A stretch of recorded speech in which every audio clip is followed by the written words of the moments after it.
kami, bahwa kami berperang bukan untuk kemenangan, tapi dari kemenangan yang telah Engkau perjuangkan dan menangkan di kayu salib bagi kami. Di waktu ini Tuhan, kami ambil bagian terbaik untuk duduk di bawah kaki-Mu, mendengar isi hati Tuhan. Sebab itu kami buka hati kami selebar-lebarnya. Dan buka isi hati Tuhan, yaitu firman-Mu sebanyak-banyaknya, karena kami tahu iman kami hanya bisa timbul dari pendengaran akan firman Tuhan. Berbicaralah Bapa, kami siap mendengar. Kami minta bantuan Roh Kudus karena sadar daging kami lemah. Konsentrasi kami mudah buyar, iman kami kerap kali goyah, kami susah dibilangin, tapi kami berdoa. Biar roh kami yang penurut Engkau peluk ya Roh Kudus, sehingga waktu ini tidak berlalu sia-sia. Kami minta bantuan Roh Kudus kepadamu Bapa yang baik, di dalam nama Yesus.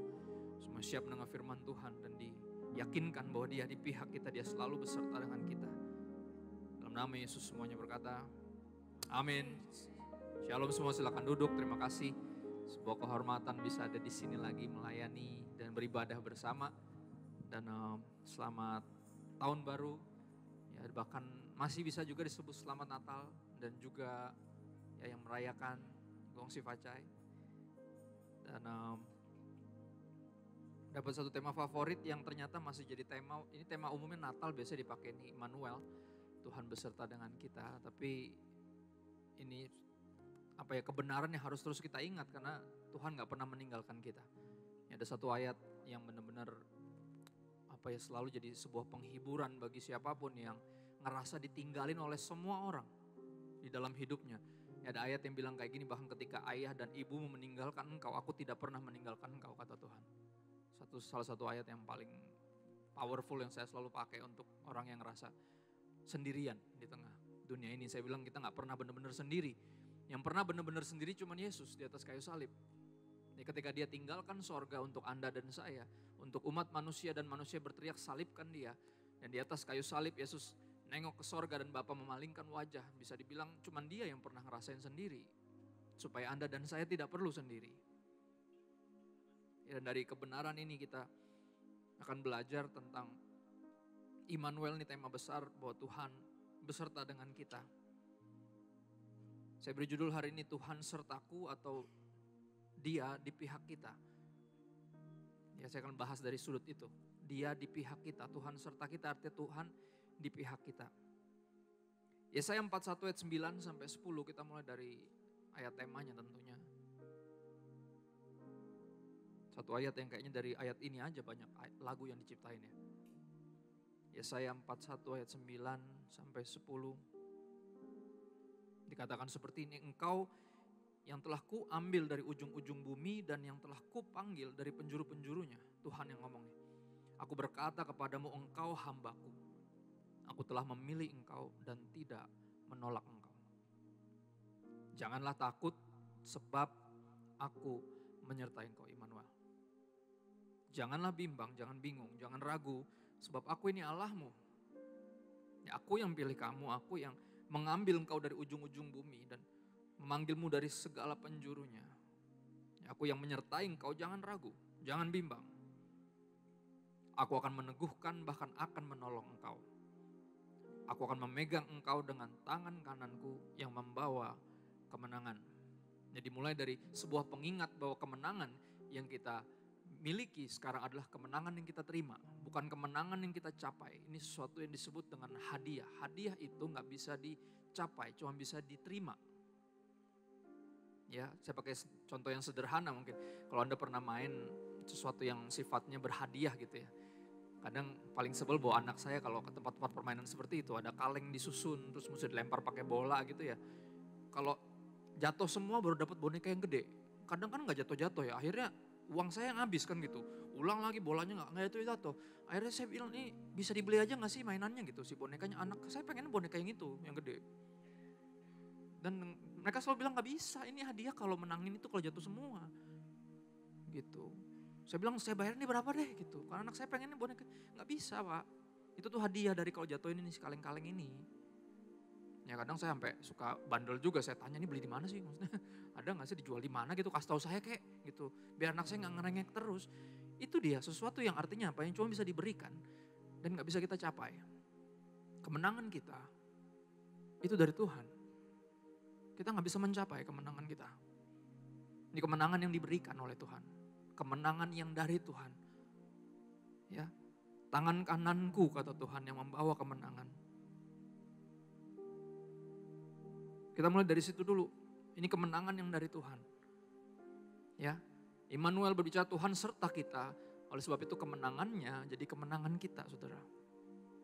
Ini bukan kemenangan yang bisa kita gapai sendiri dengan tangan kita sendiri. Tangan kita lemah. Tangan ini dirancang untuk menerima sebenarnya bentuknya seperti ini. Menerima kemenangan yang dari Tuhan. Maka disebut tangan kananku membawa kemenangan. Dibawa kenapa? Karena mau diberikan kepada Anda dan saya. Berikutnya kita ke Roma 8 ayat 31. Berbicara tentang Immanuel, Tuhan beserta dengan kita. Ya, saya sebut subtema saya tadi adalah dia di pihak kita. Ayat ini terkenal sekali. Roma 8 ayat 31. Sebab itu apakah yang akan kita katakan tentang semuanya itu? Jadi di ayat-ayat sebelumnya dijelasin tuh tentang yang disebut semuanya itu macam-macam. Ya, apa yang kita katakan tentang semuanya itu? Jika Allah di pihak kita, siapakah yang akan melawan kita? Ya, karena dia pihak yang menang, kemenangan yang dicapai oleh dia, kemenangan, tangan kanan yang membawa kemenangan. Dan kalau dia yang membawa kemenangan itu di pihak kita, siapa yang bisa melawan kita? Nggak ada yang bisa mengalahkan kita, sebenarnya bisa dikatakan seperti itu. Ya. Jika Allah di pihak kita, siapakah yang akan melawan kita? Kita langsung loncat sedikit ke ayat 35 sampai 39. Siapakah yang akan memisahkan kita dari kasih Kristus? Termasuk di dalamnya, apakah juga apa dan siapa yang bisa pisahin kita dari kasih Kristus? Penindasan? Atau kesesakan? Atau penganiayaan? Atau kelaparan? Atau ketelanjangan? Atau bahaya? Atau pedang? Atau kekecewaan? Atau kehilangan? Atau apapun itu? Ada gak yang bisa pisahin kita dari kasih Kristus? Seperti ada tertulis oleh karena engkau, ya oleh karenamu Tuhan, kami ada dalam bahaya maut sepanjang hari. Kami telah dianggap sebagai domba-domba sembelihan, sebagai pengikut Kristus kita harus terus mengingat, ya kita udah dikasih tahu sama Tuhan Yesus kalau ikut dia kita akan seperti domba di tengah-tengah serigala. Rasanya akan seperti ini, kayak tiap saat kayak di bawah bayang-bayang maut, kayak banyak yang berusaha menjatuhkan kita, ya ngejahatin kita, menyingkirkan kita, banyak. Karena Tuhan, karenamu Tuhan, kami dalam bahaya maut sepanjang hari dan telah dianggap sebagai domba-domba sembelihan. Tetapi dalam semuanya itu. Dalam semuanya itu apa aja? Penindasan, kesesakan, penganiayaan, kelaparan, ketelanjangan, bahaya, dan pedang. Semua yang gak enak dalam hidup ini, dalam semuanya itu. Artinya apa? Kita ngalamin, bukan gak ngalamin saudara. Ya banyak dari kita yang memaknai Mazmur 91 secara hampir kayak apa ya, sorry itu saya akan bilang sesuatu yang gak enak mungkin terdengarnya. Tapi kita membayangkannya seperti apa yang iblis coba khotbahin ke Tuhan Yesus gitu. Karena Mazmur 91 dikutip oleh iblis loh. Ketika dia bawa Yesus ke atas bait Allah, disuruh loncat dari atas. Terus dia bilang apa? Ada tertulis, Bapa akan mengirimkan malaikat untuk menangkap engkau sehingga kakimu tidak akan terantuk batu. Kita selalu berpikir ayat itu kayak ayat yang membuat kita tuh diluputkan dari banyak hal dalam hidup. Tapi ternyata enggak, bukan begitu cara kerja ayatnya.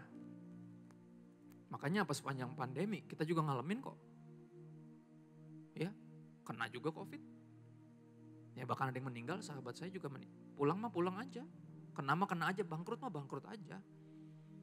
Dan kalau kita pakai sistem pembacaan ayat yang seperti iblis mencoba untuk mencobai Yesus, kita akan kecewa karena kita bingung loh. Katanya gak kena. Katanya walaupun 1000 rebah, walaupun 10.000 kita gak kena. Tapi kok kena Pak? Gitu kan akhirnya bingung sendiri kita. Makanya ayat ini mesti diperhatiin dalam semuanya itu. Artinya apa? Kita bukan gak kena, kita kena. Kita ngalamin. Semuanya dalam hidup hal yang gak enak, termasuk kehilangan kan gitu. Salah satu yang paling berat dalam hidup itu kan kehilangan. Tapi apa terus Tuhan ngingetin kita, itu bukan punya kamu. Akhirnya kita lebih bisa merelakan karena kita menyadari ini bukan punya kita. Dia gak ngambil dari kita karena itu punyanya dia. Emang iya. Ya. Tetapi dalam semuanya itu, walaupun kita mengalami semua itu, kita lebih daripada orang-orang yang menang. Saudara, kata lebih dari pemenang ini cukup membingungkan sebenarnya. Ya, tapi saya dibantu. Ya dibantu oleh, ya Tuhan coba kasih rema dari hal-hal yang sederhana deh. Ya kan kayak tadi, permainan kaleng-kaleng buat dapetin boneka itu kan contoh yang sederhana. Dan Tuhan bawa saya untuk menggambarkan lebih dari pemenang, itu dari contoh yang sederhana juga. Ya, almarhum ayah saya dan saya, kita penggemar sepak bola. Oke, kita orang Ambon rata-rata biasanya megangnya Belanda. Kita orang Ambon yang aneh, kita nggak megang Belanda. Papa dari dulu ngefansnya sama Brazil, saya ngefansnya sama Itali. Tapi karena Itali kemarin nggak lolos, jadi saya pegangnya Argentina. Argentina tuh cadangan saya. Puji Tuhan juara ya, puji Tuhan. Ya, tapi gini, di tahun 94, saya masih kelas 4 SD. Itu Piala Dunia pertama yang saya ingat. Karena saya masih kecil banget. Dan saya megang Itali. Dan percaya toh, di tahun itu Piala Dunia 94 itu Piala Dunia Amerika waktu itu. Aku ingat banget. Ya finalnya langsung jagoannya Papa sama jagoan saya. Dan tebak jagoan saya kalah. Wah, Piala Dunia pertama langsung terpukul saya. Nangis. Adu penalti kalah. Nangis saya. Ya si Papa mau seneng juga gak enak. Sayanya nangis kan gitu. Ya, tapi ini yang menarik kenapa? Yang saya bahas bukan Piala Dunianya. Yang saya bahas adalah gini nih. Di tahun 94 ada seorang anak muda umur 17 tahun. Yang 4 tahun kemudian akan dikenal sebagai sang fenomena. Namanya Ronaldo Luis Nazario da Lima. Dikenal sebagai R9. Bukan R7. R7 Cristiano Ronaldo. Itu yang ganteng. Bukan yang ganteng. Yang pas-pasan. Yang rambutnya sempat kayak Upin Ipin. Nah itu dia. Saya lagi ngomong tentang dia. Di tahun 94 sebenarnya dia masuk. Umur 17. Tapi apa? Sepanjang Piala Dunia gak pernah turun main. 1 kali pertandingan pun gak pernah turun. Gak semenit pun dia turun. Tapi ini yang menarik. Ya, di tahun 94 ketika tim Brazil juara dunia. Percaya atau enggak? Ronaldo ikut menang. Padahal dia gak pernah main. Nah itu yang disebut lebih dari pemenang. Main aja enggak. Turun aja enggak. Tanding aja enggak. Tapi menang kan? Sama persis kayak kita. Yang berjuang di atas kayu salib siapa? Yesus. Tapi kemenangannya jadi kemenangan kita. Itu yang disebut lebih dari pemenang. Kita ngalamin semuanya. Ya, tapi kemenangan Yesus di kayu salib membuat kita bisa lebih dari pemenang dalam semuanya itu. Ayatnya maka bilang apa? Kita lebih dari pemenang oleh apa? Oleh Dia yang apa? Yang telah mengasihi kita. Jadi segala hal yang gak enak kita alami dalam hidup, kita bisa cakap menanggungnya ketika kita mengingat Dia yang telah dan terus mengasihi kita. Pengorbanan Kristus 2000 tahun yang lalu di kayu salib jadi kekuatan di tengah kita yang mengalami banyak hal yang gak enak dalam hidup. Sehingga kita bisa menjadi lebih dari pemenang. Bukan kita yang berjuang, tapi Kristus, Dia yang menang, tapi kemenangannya jadi kemenangan kita. Sehingga ketika kita ngalamin semua penganiayaan, penindasan, kesesakan, kelaparan, ketelanjangan, bahaya pedang, kekurangan, kehilangan, semuanya dalam semuanya. Kita bisa lebih dari pemenang, kita tetap mengasihi Tuhan, tetap gak ada yang bisa pisahkan kita dari kasihnya. Kita tetap gak tinggalin Tuhan, itu maksudnya. Karena Kristus, karena kasihnya. Makanya para Rasul Paulus bilang di ayat berikutnya, sebab aku yakin. Ya, karena kita berperang bukan untuk kemenangan tapi dari kemenangan, aku yakin kata Rasul Paulus. Bahwa baik maut maupun hidup, baik malaikat-malaikat maupun pemerintah-pemerintah, baik yang ada sekarang maupun yang akan datang. Ini sebuah pengingat entar lagi tahun politik, tahun 2024 kan pemilihan presiden tuh. Ya buat yang udah mulai panik, nanti gimana nih Pak siapa yang presiden? Gak ngaruh siapapun presidennya, rajanya Yesus. Amin. Jadi gak usah panik. Tenang aja. It's okay. Indonesia ada di hatinya Tuhan, ada di tangannya Tuhan. Tenang aja. Ya. Maupun pemerintah-pemerintah baik yang ada sekarang maupun yang akan datang, atau kuasa-kuasa baik yang di atas maupun yang di bawah, ataupun sesuatu makhluk lain, tidak akan dapat, atau kalau bahasa aslinya ada unsur gini, tidak akan ada yang bisa memisahkan kita dari kasih Tuhan yang ada dalam Kristus Yesus Tuhan kita. Ya, karena kita berperang sekali lagi bukan untuk kemenangan, tapi dari kemenangan. Kemenangan Kristus di kayu salib membuat gak ada yang bisa membuat kita tinggalin Tuhan sebenarnya. Kalau kita terus mengingat apa yang Yesus lakukan di kayu salib.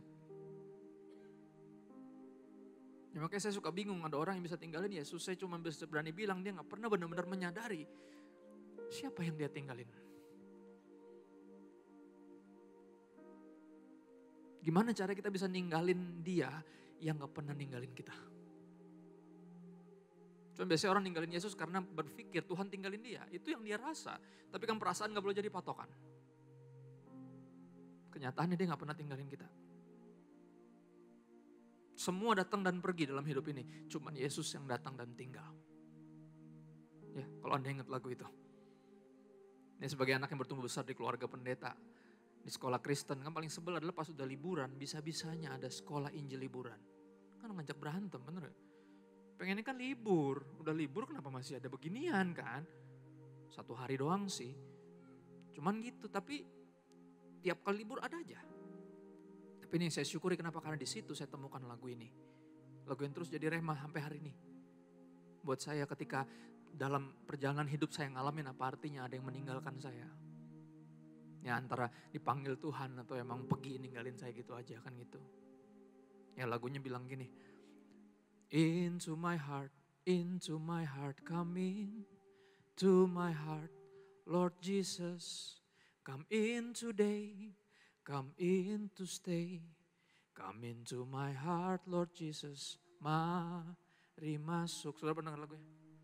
Mari masuk, masuk.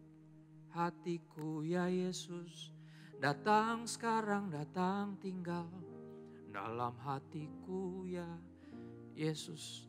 Come in today, come in to stay. Dan ayat itu terus, lagu itu terus jadi rema di hati saya karena mengingatkan saya yang lain datang dan pergi dalam hidup saya. Cuman Yesus yang come in to stay. Cuman dia yang ketika semuanya tinggalin saya, dia tetap ada.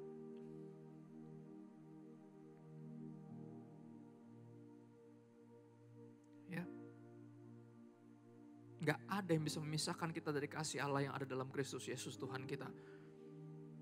Itu fungsinya salib, saudara. Bukan sebagai aksesoris, bukan sesuatu yang menjadi awal kita percaya, ini yang membuat kita terus percaya sampai hari ini. Sama, pengorbanan Kristus itu doang. Kalau patokannya cuma berkat yang bentuknya duniawi, yang bisa ada dan gak ada, kita akan anggot-anggotan ikut Tuhan. Tapi kalau alasan kita ikut Tuhan karena Tuhan, ya bukan hanya karena bahkan pengorbanan di kayu salib, tapi karena dirinya yang dia berikan untuk kita. Kristus, gak ada yang bisa pisahin kita dari kasih Tuhan. Ini yang aku sebut sebagai kemenangan bersama dengan Tuhan. Yang pertama kemenangan dari Tuhan. Dan kemenangan bersama dengan Tuhan. Ya kenyataan bahwa dia gak pernah tinggalin kita, itu kemenangan kita sebenarnya. Kita lanjut ke Yohanes 16 ayat 33. Ada satu ayat lagi yang powerful banget. Dibilang seperti ini. Tuhan Yesus yang ngomong sendiri. Semuanya itu kukatakan kepadamu. Apa semuanya? Kalau saudara baca sebelum-sebelumnya. Sekali lagi kalau baca Alkitab walaupun saya gak sekolah. Saya belajar. Gak sekolah bukan berarti gak belajar. Ya, ayah saya almarhum dosen sekolah Alkitab 41 tahun. Dan gak pernah paksain saya untuk sekolah. Tapi kamu harus belajar kata dia. Jangan pernah berhenti belajar. Dan dia contohin apa artinya. Bayangin, dosen sekolah Alkitab 41 tahun. Dengar saya khotbah masih nyatet. Bingung kan? Saya gak sekolah, apa yang dia catat? Apa yang dia gak tahu, dia tahu semua. Cuman dia mau ngajarin sama saya. Pokoknya jangan pernah berhenti belajar. Berhenti belajar, berhenti bertumbuh. Berhenti bertumbuh, berhenti berbuah. Kalau gak berbuah nanti dipotong, dibuang ke dalam api kata papa. Jadi terus sepanjang hidup kita akan terus jadi pembelajar. Walaupun sekarang udah mulai mengajar. Sama, ketika udah mulai mengajar kamu masih terus belajar. Ya. Dan dia ajarin saya. Untuk kalau baca tuh harus tahu nih ngomongin apa nih. Jangan cuma baca satu ayat doang. Ya, Yesus bilang apa? Semuanya itu kukatakan kepadamu. Semuanya itu, apaan aja yang udah dia bilang. Ada kebenaran apa di atas-atasnya, di ayat-ayat sebelumnya yang kita bisa lihat. Di ayat 2 kita lihat, kebenaran ini sebuah briefing. Yang penting sebenarnya. Sehingga ketika kita mengalami hal-hal yang gak enak gara-gara ikut Yesus, kita gak kaget. Karena udah di briefing. Ya, ayat 2 bilang apa? Kamu akan dikucilkan, bahkan akan tiba waktunya orang membunuh kamu, mengira dia berbuat bakti bagi Tuhan. Ya, ini udah di briefing sama Yesus. Semuanya itu kukatakan kepadamu, salah satunya ini, kamu akan dikucilkan. Dan akan tiba waktunya orang akan berusaha membunuh kamu dan mengira kalau dia berhasil membunuh kamu, dia berbuat bakti bagi Tuhan. Di ayat 4b sampai 15 dijelaskan tentang penghibur akan diutus Roh Kudus. Walaupun kamu akan dunia ini seperti berusaha untuk menyingkirkan kamu, tapi kamu punya pembela. Kamu punya pelindung, kamu punya penghibur. Saudara, yang perlu dihibur orang-orang yang hidupnya susah. Dan kesusahan ini akan kita alami karena kita ikut Yesus. Tapi apa? Kita gak sendiri. Immanuel. God is with us. Roh Kudus sendiri tinggal di dalam kita. Menguatkan kita, menghibur kita, menginsafkan kita. Membawa kita kepada seluruh kebenaran. Itu karya Roh Kudus, bukan cuma bikin kita jadi punya banyak karunia. Saudara, karunia bahkan kalau gak dipakai buat pelayanan bisa menghancurkan kita. Karunia harus dipakai buat pelayanan. Pembangunan tubuh Kristus, kalau kita pakai buat diri kita sendiri, bahaya, kita hancur. Karunia ini gak pernah dirancang untuk kita pakai buat diri kita sendiri, emang dirancang untuk melayani. Dan kehadiran Roh Kudus dalam diri kita bukan hanya untuk membuat kita semakin sakti. Oke? Karena kan itu pandangannya, sekarang mungkin dahsyat ya Pak dipakai Tuhan. Nah, dari dulu juga udah dahsyat Pak. Maksudnya gimana Pak? Iya, dahsyatnya Tuhan mau pakai saya. Saya bukan siapa-siapa. Bukan nunggu pelayanannya gede dulu baru dahsyat. Kenyataan bahwa Tuhan bisa pakai yang bukan siapa-siapa untuk melayani, itu aja udah dahsyat. Ya kan gak ada yang tahu kan. Berapa belas tahun yang lalu ketika saya mulai bertobat sungguh-sungguh, saya mulai pendalaman Alkitab kecil yang isinya anak-anak kecil. Di luar program gak ada yang lihat, gak ada kolekte. Di tengah saya pulang kantor, di umur saya masih umur segitu, masih 25, 24. Ya, gak ada yang lihat, tapi Tuhan lihat kan. Dan orang selalu ngeliatnya yang udah sekarang diundang sana sini, posternya muncul mulu. Itu yang kalau khotbah datang banyak yang gitu-gitu, KKR segala macam apa segala. Orang lihatnya yang itu, tapi Tuhan lihatnya yang dari yang kecil. Sekarang hebat ya Pak dipakai dahsyat, enggak, dari dulu juga dipakai dahsyat. Karena yang dahsyat Tuhannya bukan sayanya. Kenyataan bahwa dia mau pakai saya bukan siapa-siapa. Di tempat yang terpencil tersembunyi gak ada yang lihat. Sekali lagi yang dahsyat dianya bukan sayanya. Dan Roh Kudus ada buat itu, buat membawa kita kepada seluruh kebenaran. Utamanya tuh itu. Karena itu yang kita perlu saudara. Ya kasih memang memenangkan Anda dan saya, tapi hanya kebenaran yang bisa memerdekakan kita. Kalau nggak kita akan terus dengan paradigma lama kita, ketika ada yang gak enak menimpa kita akan mulai curiga sama Tuhan. Antara kita mencari apa yang salah dalam hidup kita, atau kita mulai nagih-nagih, Tuhan saya udah pelayanan loh. Kok malah kena begini? Ya dong, kita mulai transaksional lagi. Roh Kudus bantu kita untuk bawa kita kepada seluruh kebenaran. Ya, kebenarannya adalah ini. Semuanya itu kukatakan kepadamu supaya, ini dia, kamu beroleh damai sejahtera dalam aku. Semuanya saya kasih tahu, hal-hal yang gak enak akan kamu alami karena kamu ikut saya. Tapi kamu punya penghibur yaitu Roh Kudus. Semuanya saya kasih tahu biar kamu gak mencari penghiburanmu di dunia ini. Kamu gak mencari damai sejahtera di tempat yang lain, di pribadi, di hal yang lain, tapi di dalam saya. Karena gak ada damai sejahtera di luar saya. Yang ada cuma kesenangan sementara yang pas pandemi semuanya hilang. Ya momen-momen seperti ini kita baru menyadari bahwa Yesus bilang dia udah kasih tahu.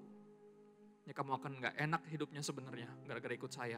Tapi kamu punya penghibur dan ini saya katakan supaya kamu sekali lagi beroleh damai sejahtera di dalam saya. Gak mencarinya di tempat yang lain. Dalam dunia, kamu menderita penganiayaan. Tapi apa? Take heart, kuatkanlah hatimu. Kenapa? Gimana kita bisa menguatkan hati kita? Kebenaran ini, aku telah mengalahkan dunia. Apa maksudnya? Apa maksudnya?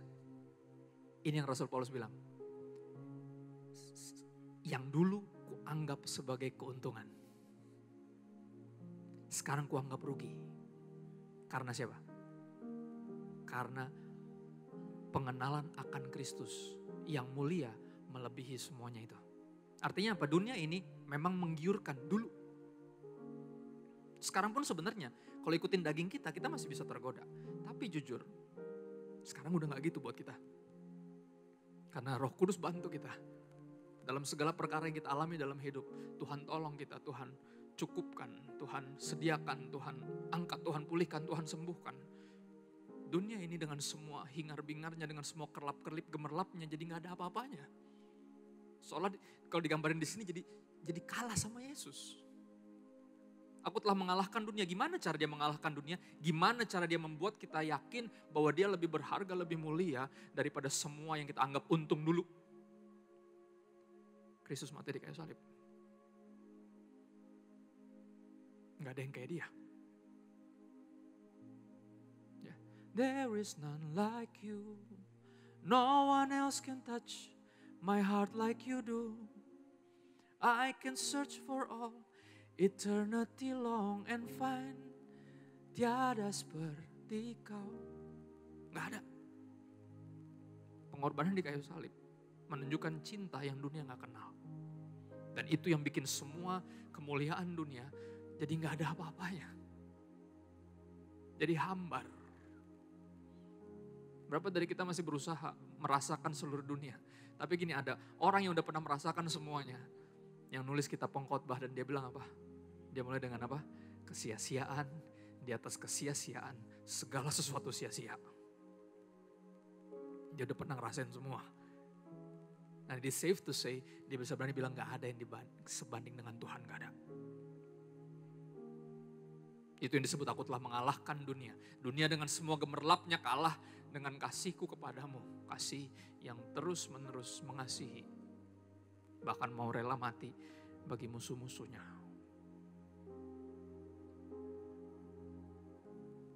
Gimana cara Tuhan mengalahkan dunia? Dengan cara memenangkan Anda dan saya. Dia memenangkan kita di kayu salib. Orang yang tadinya gak peduli sama Tuhan jadi peduli ketika tahu bahwa dia mati di salib buat Anda dan saya. Orang yang tadinya gak peduli jadi peduli. Hah? Dia mati buat saya? Yang bener aja Pak. Iya. Ya, saya aja hidupnya bukan buat dia mati buat saya Pak. Iya. Biar saya bisa masuk surga Pak. Iya. Saya aja gak pengen masuk surga. Pengen sih, tapi di mulut doang. Hidupnya mah gak nyambung. Ya kan pengennya masuk surga tapi hobinya bikin dosa kan gitu. Itu kayak pengen six pack tapi gak suka olahraga, hobinya ngemil kan gitu. Gak nyambung kan. Tapi itu kenyataannya. Dia mati biar saya bisa selamat. Wow, saya aja gak mikir Pak selamat. Gak kepikiran, saya lagi duniawi banget. Itu yang bikin yang menarik perhatian kita. Pengorbanannya di kayu salib sekali lagi memenangkan Anda dan saya. Dia mengalahkan dunia dengan cara memenangkannya. Memenangkan Anda dan saya. Makanya apa? Semuanya itu kukatakan kepadamu supaya kamu beroleh damai sejahtera dalam aku. Dalam dunia ini kamu menderita penganiayaan, kamu mengalami hal yang gak enak. Penderitaan pasti. Tapi apa, kuatkan hatimu, aku telah mengalahkan dunia. Gak ada yang bisa pisahkan kamu dari kasihku. Gak ada. Yang menjadi alasan yang cukup kuat untuk kamu tinggalin saya. Sebenarnya itu bahasanya. Gak ada. Apa? Jodoh. Duit. Apa? Penerimaan manusia. Apa yang bikin orang tinggalin Tuhan? Urusan perut dan di bawah perut kan? Kemakmuran, kekayaan, dan seks, jodoh. Itu kan yang akan binasa kan? Saudara ingat gak ketika Yudas bunuh diri, Yudas Iskariot? Digambarkan di Kisah Rasul, penggambaran yang gak enak banget. Dia bilang apa? Dia gantung diri, talinya putus, mayatnya jatuh ke bawah, isi perutnya terburai. Saya pas baca, jijik banget. Bayangin, serem kan gitu. Kenapa mesti ada ayat itu? Sebuah pengingat. Kalau kita tinggalin Yesus untuk urusan perut dan di bawah perut, kita binasa. Kita tukar dia sama hal yang gak penting karena dia segalanya. Kalau dia segalanya, kalau kita gak punya dia, kita gak punya apa-apa. Ketika kita tinggalkan dia, kita buang dia, kita kehilangan segalanya. Saya akan tutup dengan ini. Ini yang pengen saya bahas dari awal sebenarnya. Tuhan di pihak kita artinya apa? Immanuel, Tuhan beserta dengan kita, artinya Tuhan di pihak kita. Dan gini, dia udah memenangkan kita dengan cara mati di kayu salib. Dia menangkap hati kita, dia menangkap hati Anda dan saya. Menangkap perhatian kita. Membuat kita, apakah dalam bahasa romantisnya, jatuh cinta. Dia buat kita jatuh cinta, itu cara dia memenangkan kita. Tujuannya apa? Biar kita juga di pihak dia. Karena gini, Tuhan di pihak kita iya, tapi kita di pihak dia enggak.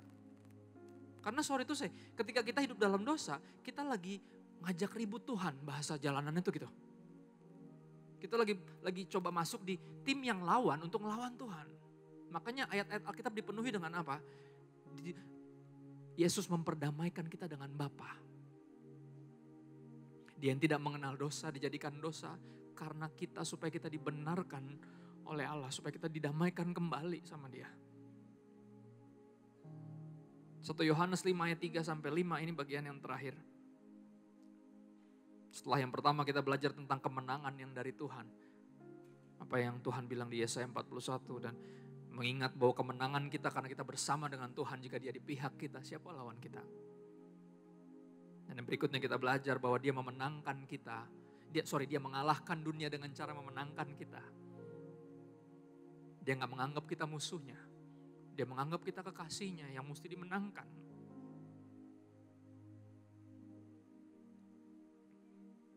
Dan yang terakhir apa? Dia rindu ketika kita menyadari dan mensyukuri bahwa Dia di pihak kita, kita juga sungguh-sungguh di pihak Dia. Karena kalau bicara Tuhan di pihak kita, kita pengennya fasilitasnya aja. Kemenangan kan kita. Ya, dicukupkan, disediakan, dilindungi.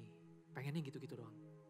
Tapi gak menyadari bahwa di mana ada fasilitas, pasti diikuti dengan tugas, otoritas. Pasti ada. Kalau saudara baca Alkitab dengan jujur, ini yang kita perhatiin. Di mana ada janji, di situ pasti ada perintah. Perhatiin deh. Sebaliknya, di mana ada perintah, pasti ada janji. Karena itu satu paket. Kayak kita misalnya utusan dari satu perusahaan untuk ada tugas ke daerah, pasti kan dapat fasilitas, benar gak? Tapi kan fasilitas ada untuk karena kita punya tugas. Nah itu yang jangan pernah dilupakan. Jadi kalau ngomongin tentang Immanuel, jangan cuma berpikir fasilitasnya doang. Kita mesti lihat, kita punya tugas juga.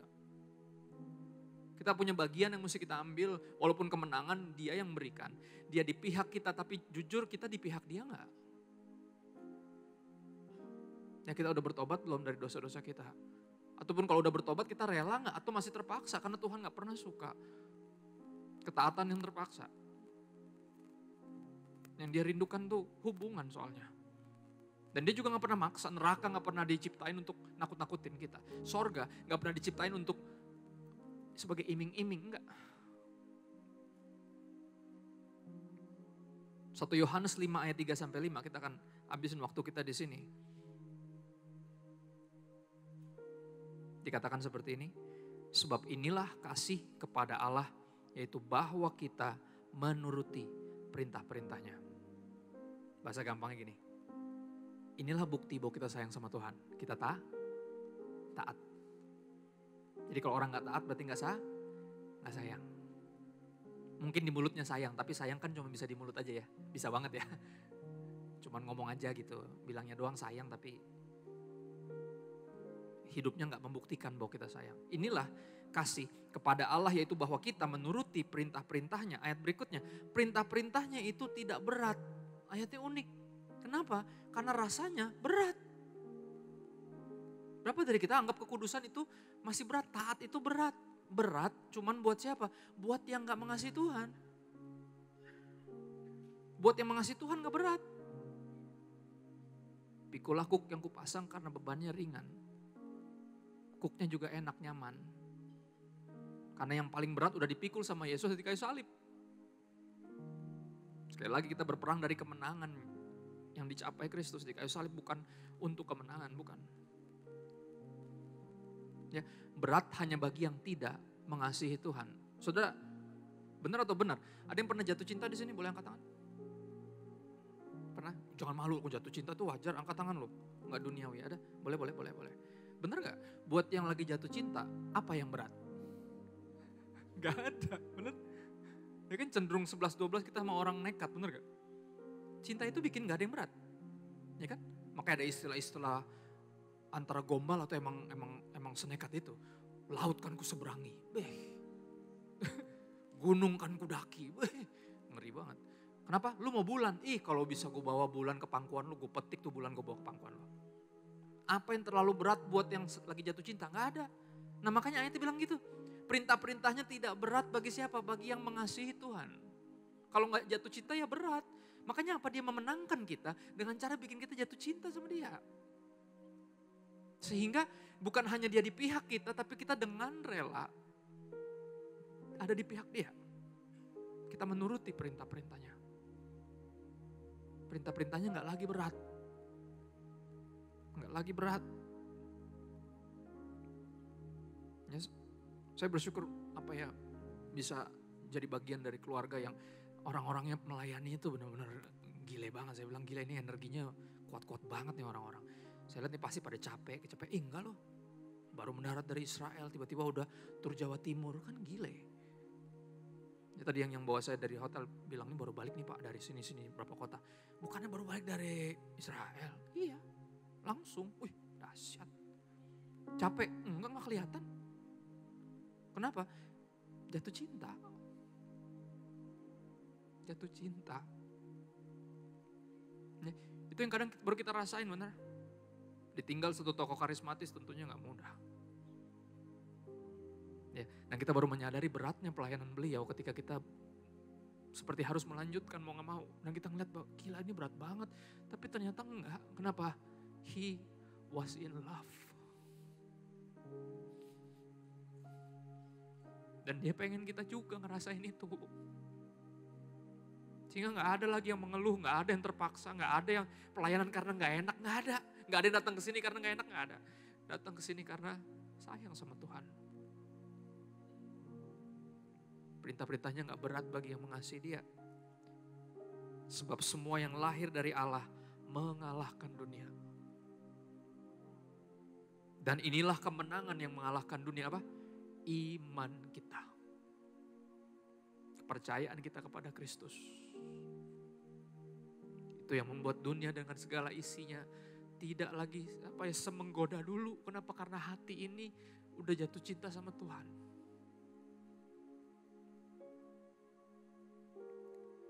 Siapakah yang mengalahkan dunia selain daripada dia atau mereka atau Anda dan saya yang percaya bahwa Yesus adalah anak Allah. Saudara, seperti halnya Tuhan memenangkan kita lewat pengorbanan Kristus, Anda dan saya punya tugas yang sama. Ya, makanya kita mesti punya mental bukan memusuhi dunia, tapi mengasihi mereka. Karena kita harus memenangkan mereka, bukan mengalahkan mereka.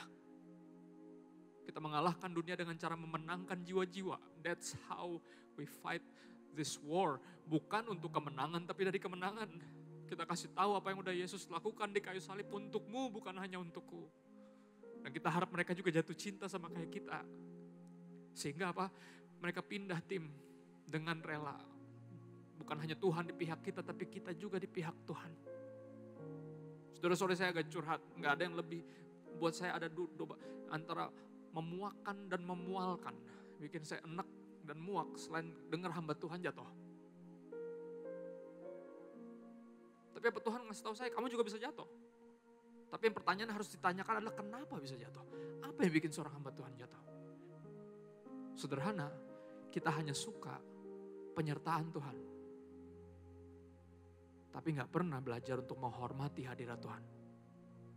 Maksudnya apa? Sederhana. Penyertaan Tuhan artinya apa? Tuhan selalu bersama dengan kita. Dia gak pernah tinggalin kita. Menghargai hadirat Tuhan adalah apa? Menyadari bahwa dia pasti ada di sini. Kalau kita tahu dia di sini dan percaya dan sadar dia ada di situ, kita gak mungkin aneh-aneh kan? Ya kan? Bagian itu loh. Ya, jadi malam ini sederhana, aku mau bagiin kebenaran firman Tuhan yang intinya apa? Sudah waktunya kita bukan hanya melulu mensyukuri penyertaan dan penyediaan Tuhan. Tapi apa? Juga belajar untuk menghormati hadiratnya. Sehingga hidup kita bisa jadi salah satu tokoh favorit saya di Alkitab. Selain Yesus tentunya. Yesus udah pasti ini kita semua lah. Panutan kita semua. Tapi ada tokoh-tokoh yang dipenuhi diwarnai dengan integritas. Daniel, Sadrak, Mesak, Abednego. Tapi favorit saya namanya Yusuf. Yusuf mengeluarkan satu statement yang dahsyat sekali. Dan saya berandai-andai kalau semua anak Tuhan seperti Yusuf, dunia ini bisa dimenangkan. Yusuf punya prinsip hidup yang dahsyat sekali. Ya, ketika lagi digodain sama istri bosnya, dia ngomong apa? Dia bilang gini, saya tidak mungkin melakukan perbuatan sejahat ini dan mengecewakan suamimu. Dia udah percayakan terlalu banyak sama saya. Dan ibu mesti tahu, saya tidak mungkin berdosa terhadap Tuhan. Wow. Dia ngomong apa? Tidak mungkin. Gila gak tuh? Jadi buat dia berdosa itu bukan pilihan. Gak mungkin saya berdosa sama Tuhan. Ya kan? Ku tahu Bapa peliharaku. Dia baik. Dia baik. Ku yakin dia selalu sertaku. Dia baik bagiku. Bisa gak kita berdosa terhadap Tuhan? Kalau kita ingat, He's been good to me. Bisa gak? Mestinya gak bisa. Gak bisa.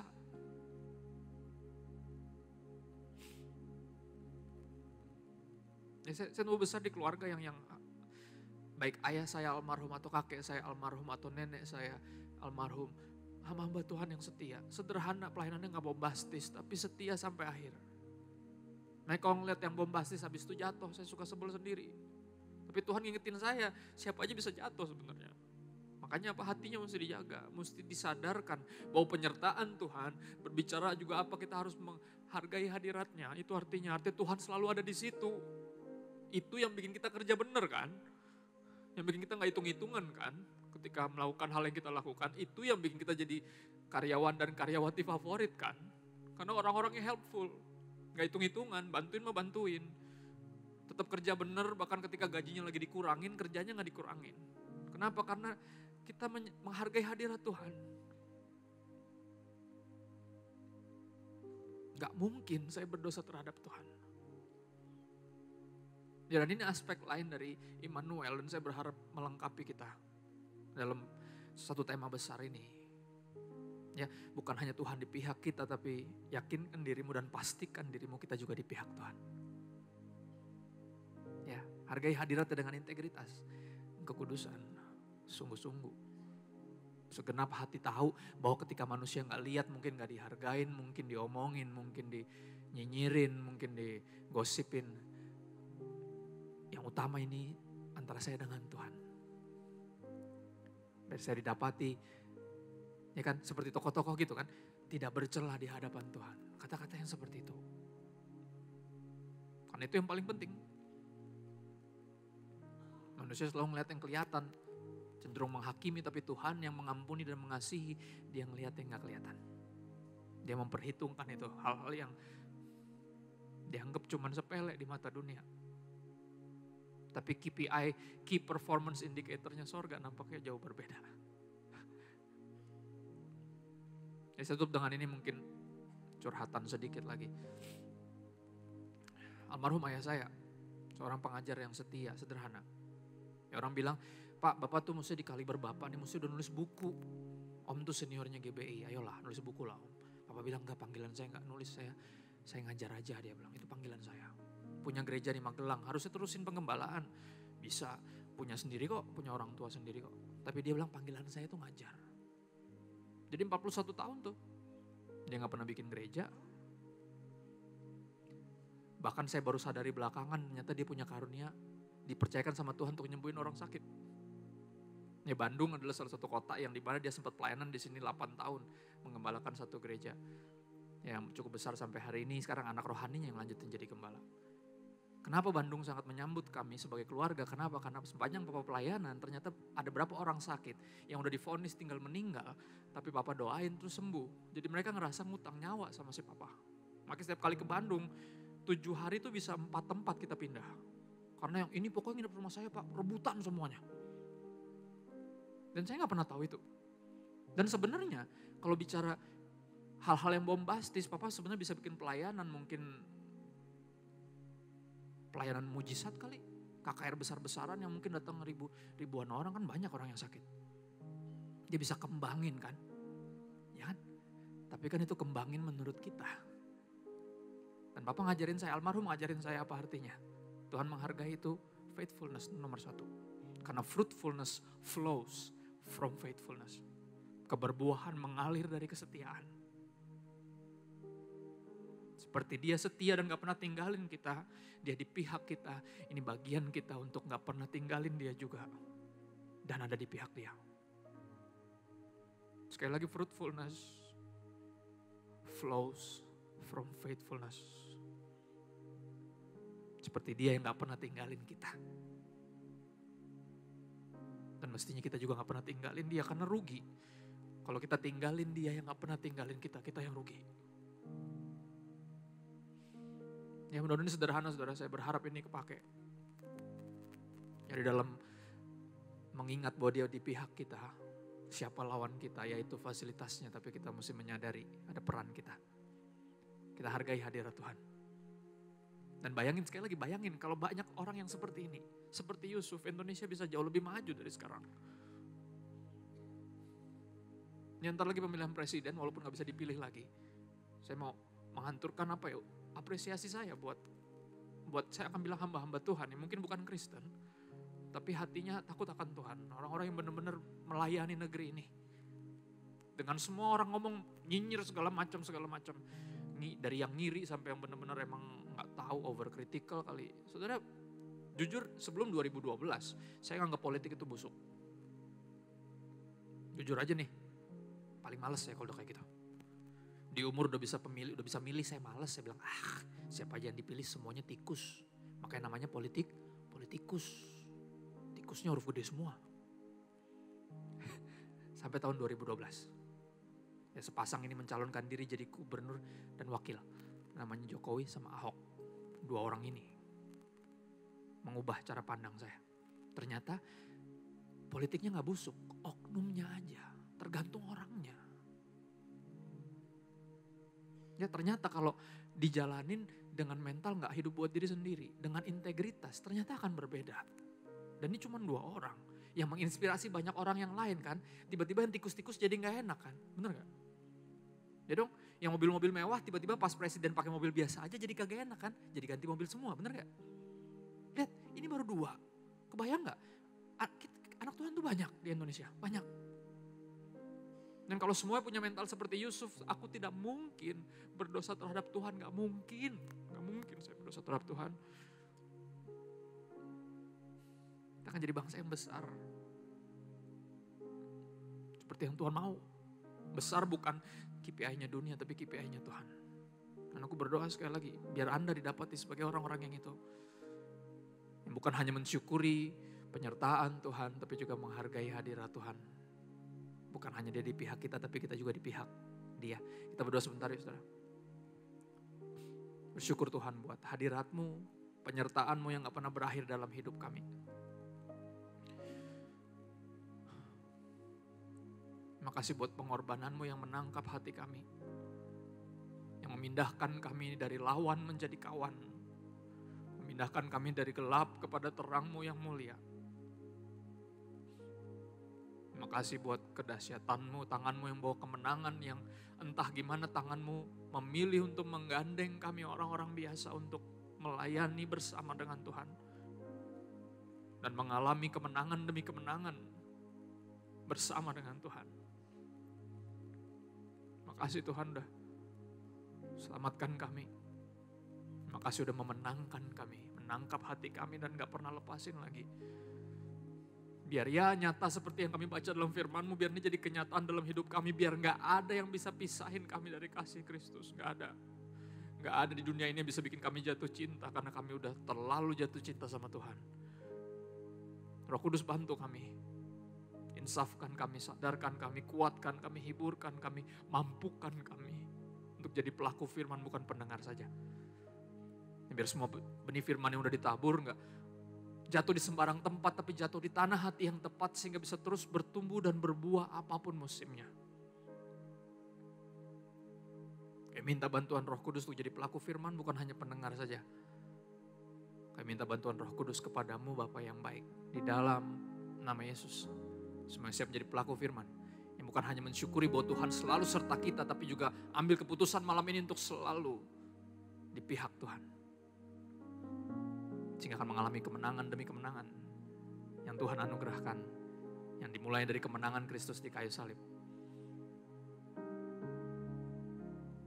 Semua yang semangat dan siap mengarungi tahun ini dengan semua prediksi buruknya. Katanya gelap tapi kita percaya yang terang cuma Yesus. Makanya kita di pihak Yesus. Seperti Yesus di pihak kita. Tanpa dia kita tersesat, tanpa dia kita binasa. Tapi bersama dengan dia kita cakap menanggung segala sesuatu. Bagi semua yang percaya dan excited untuk menjalani tahun ini.